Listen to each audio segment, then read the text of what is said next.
SS public convent school Jangipur Ghazipur के online class में आप सभी विद्यार्थियों का स्वागत है।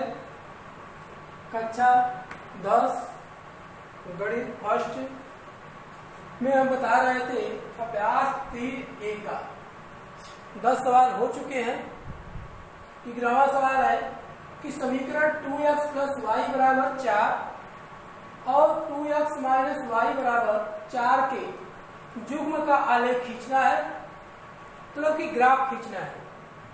और इन रेखाओं और y अक्ष से बने जो रेखा रहेगी उससे और y अक्ष से जो त्रिभुज बनेंगे उनके शीर्षों के शीर्ष बिंदुओं के निर्देशांक ज्ञात करना है और साथ ही उस त्रिभुज का क्षेत्रफल भी ज्ञात करना है। 2 सवाल इसमें है। तो अब इसमें हम समीकरण पहला लिखते हैं कि 2x + y = 4। ग्राफ खींचने के लिए हमको निर्देशांक की जरूरत पड़ेगी। इससे हम ज्ञात करेंगे, सारणी बनाएंगे। तो y =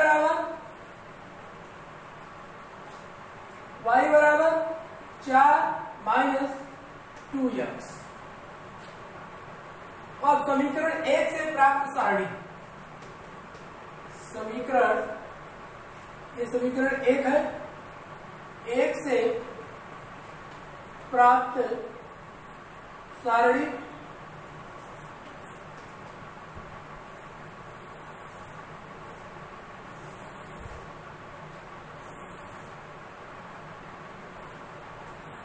ये हमारा x रहा और ये y रहा। y कितना है? 4 - 2x। अब x का मान यदि इसमें हम 0 रखते हैं तो y का मान कितना आएगा? तो y का मान यहाँ पर 0 कर देंगे तो ये पूरा 0 बन जाएगा, केवल 4 बचेगा। अगर x का मान हम 2 रखते हैं, 2 रखेंगे यहाँ 2 गुना के 4, 4 - 4 = 0, तो y का मान हो जाएगा 0।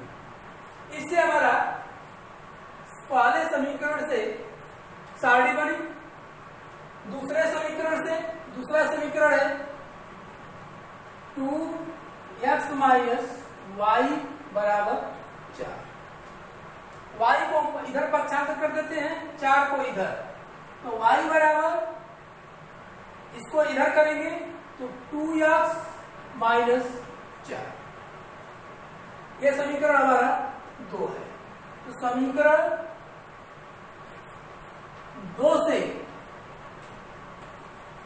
प्राप्त सारणी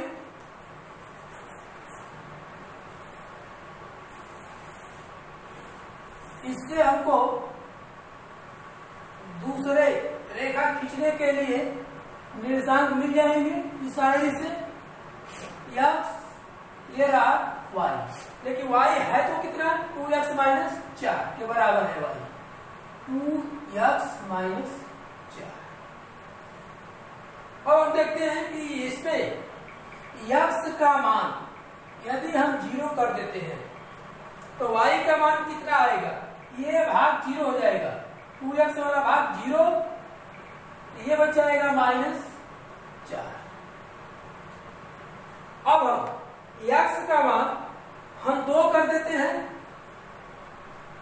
जैसे 2 करेंगे 2 गुना के 4 - 4 = 0। ये दूसरे समीकरण से प्राप्त सारणी हुई। अब इन दोनों सारणियों से ये जो रेखा खींचेंगे समीकरण 1 से, उसके निर्देशांक होगा 0, 4 और 2, 0। दूसरे रेखा के लिए 0 - 4, 2, 0। अब इससे हम ये जो कहा है कि युग्म का आलेख खींचिए, तो ये आलेख हो गया।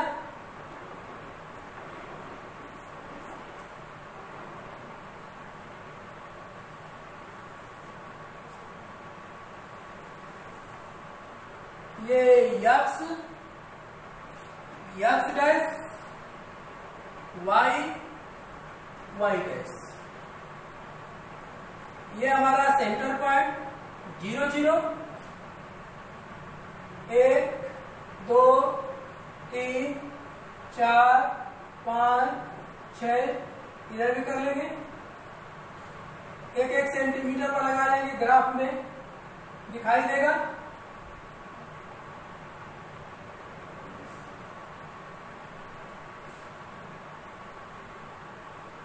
हमारा 1 सेंटीमीटर पर हम कर दिए 1 मात्रक, या तो यहां पैमाना लिख सकते हैं, पैमाना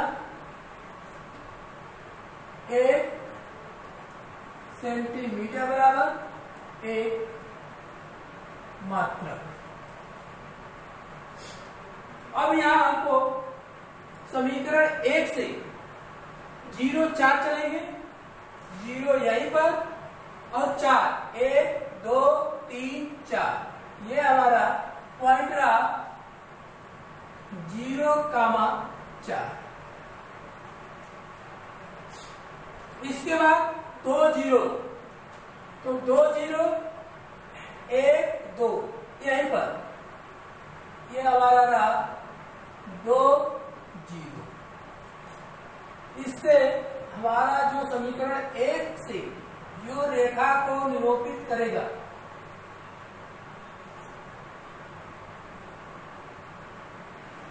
ये रहा समीकरण 1 से रेखा।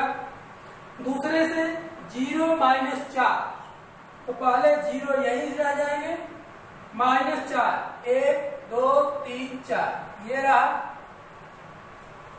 फिर इसके बाद 2 0, तो ये वाला रहा पॉइंट, वही पॉइंट कॉमन हो गया, तो इसको भी हम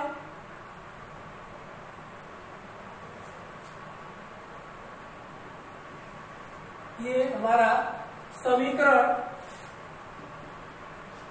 2 से प्राप्त रेखा हुई 0,4। आलेख खींचिए, आलेख हो गया।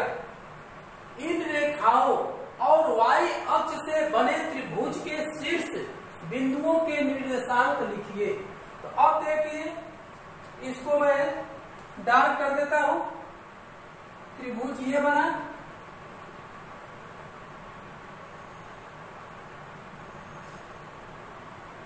वाई अक्ष और इन रेखाओं से, तो ये दोनों रेखाएं ये हो गई और वाई अक्ष ये हो गया। तो रेखाओं से नीचे लिख देते हैं, रेखाओं और वाई अक्ष से बने त्रिभुज के निर्देशांक,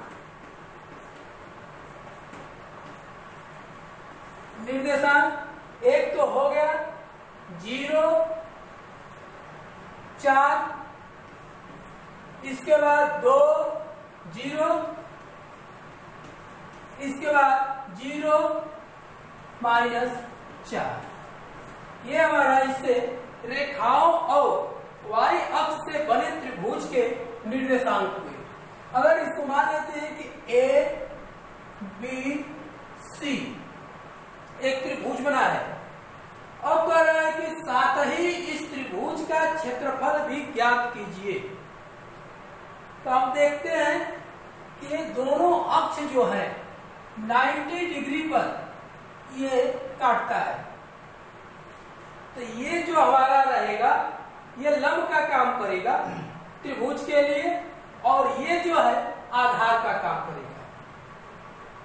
तो त्रिभुज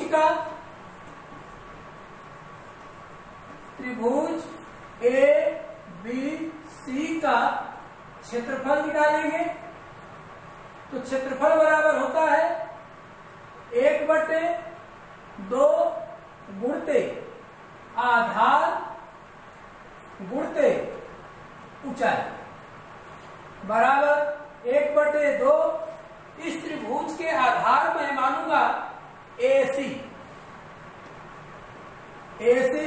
गुणते पॉइंट है। ऊंचाई हमारा इस त्रिभुज का लंबवत ऊंचाई होती है, ये लंब हो गया, ये हो गया ओबी गुणते ओबी बराबर 1/2 गुणते एसी। हम देखेंगे एसी, तो यहां ओ से ए की दूरी कितनी है? 4 मात्रक। यहां 0,4 है तो ये 4 मात्रक हो गया। और ओ से सी की दूरी कितनी है? ये भी -4 दिया है, लेकिन हम दूरी हमेशा धनात्मक लेते हैं, क्योंकि ऋणात्मक केवल हमको दिशा निर्देश के लिए होता है कि हमको नीचे जाना है कि बाएं जाना है, केवल माइनस यही दर्शाएगा। लेकिन दूरी जब लेंगे तो 4 मात्रक ए भी है, तो 4 मात्रक ओए और 4 मात्रक ओसी, या एसी को हम 2 भाग में लिख देते हैं, ओ ए प्लस ओसी, इस प्रकार कर लीजिए, गुणते ओबी 1/2 गुणते ओए हो गया 4 मात्रक प्लस ओसी हो गया 4 मात्रक गुणते ओबी। ओबी हम देखेंगे यहां से 2,0 निर्देशांक है, तो ये हमारा 2 हो गया, और ऊपर हमको जाना है 0, तो यहीं पर आ गए हैं 0 के लिए, तो ये हो गया 2 खाना ये हमारे हैं, तो ये हो गया 2। अब 2 से 2 यहां कैंसिल, बराबर ये हो जाएगा 8 वर्ग मात्रक। त्रिभुज का ये हो गया क्षेत्रफल। आइए हमारा आंसर हुआ इस प्रकार। ये जो दिया है कि y अक्ष से बने त्रिभुज के शीर्ष बिंदुओं के निर्देशांक यहां पर मैं दर्शा दिया ये चीज, और साथ ही बताना है त्रिभुज का क्षेत्रफल ज्ञात करना। त्रिभुज का क्षेत्रफल आ गया 8 वर्ग मात्रक। तो ये 11वें सवाल का हल हुआ। देखिए उसी का बराबर सवाल है कि के किस मान के लिए निम्न रैखिक समीकरणों के जुग्म का कोई हल नहीं है। समीकरण हमारा दिया हुआ है 3x + y = 1 और 2k - 1 प्लस यहाँ पर x रहेगा x plus k - 1 y = 2k + 1। इसको हम समीकरण के व्यापक रूप, मतलब कि इसको हम -1 करके बराबर 0 कर लेंगे। तो ये पहला समीकरण हमारा रहेगा 3x + y - 1 = 0, और ये रहेगा 2k - 1 × x plus k - 1 × y minus ये 2k + 1 = 0। व्यापक रूप जैसे हम बनाएंगे। अब इसमें हम व्यापक रूप समीकरण का a1x + b1y + c1 = 0 और a2x + b2y + c2 = 0 से तुलना करने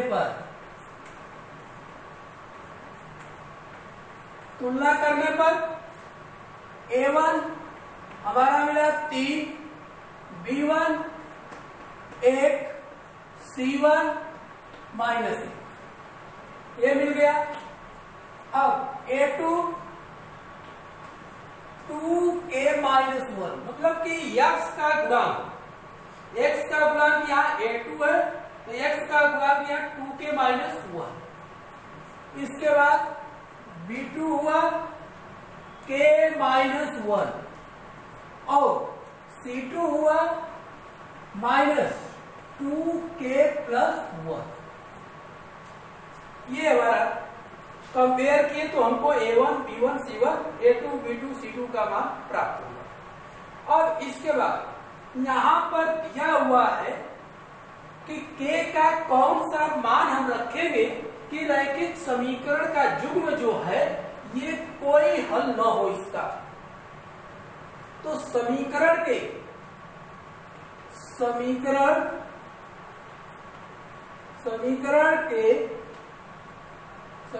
का कोई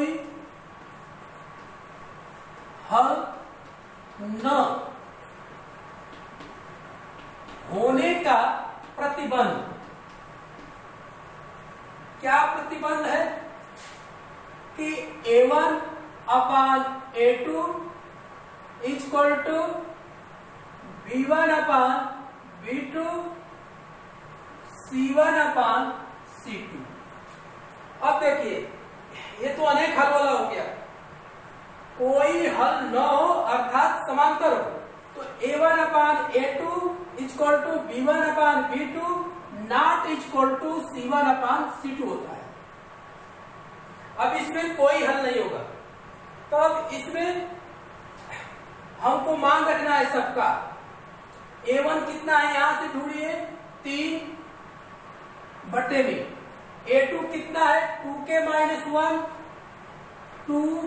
माइनस 1 इक्वल टू B1 कितना है 1 बटे में, B2 कितना है यहां से k minus 1 not equal to, अब C1 देखेंगे -1 बटे में C2 देखेंगे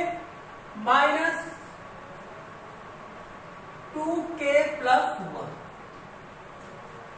अब इसमें से हम 2 को ले लेंगे केवल कि 3 बटे में 2k माइनस 1 बराबर 1 बटे k माइनस 1।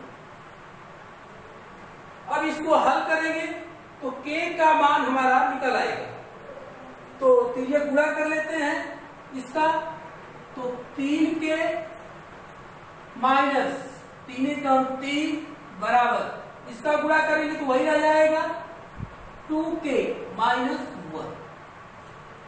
पक्षांतर 2k को करेंगे तो 3k माइनस 2k बराबर यहां पर -1, ये 3 इधर जाएगा तो प्लस हो जाएगा +3, तो k हो गया k बराबर 2। वही पूछ रहा है कि k के किस मान के लिए, तो हम कहेंगे k बराबर 2 के लिए। अगर k बराबर इसमें हम 2 रख देंगे तो वो समीकरण को हल करेंगे तो उसका कोई हल नहीं होगा।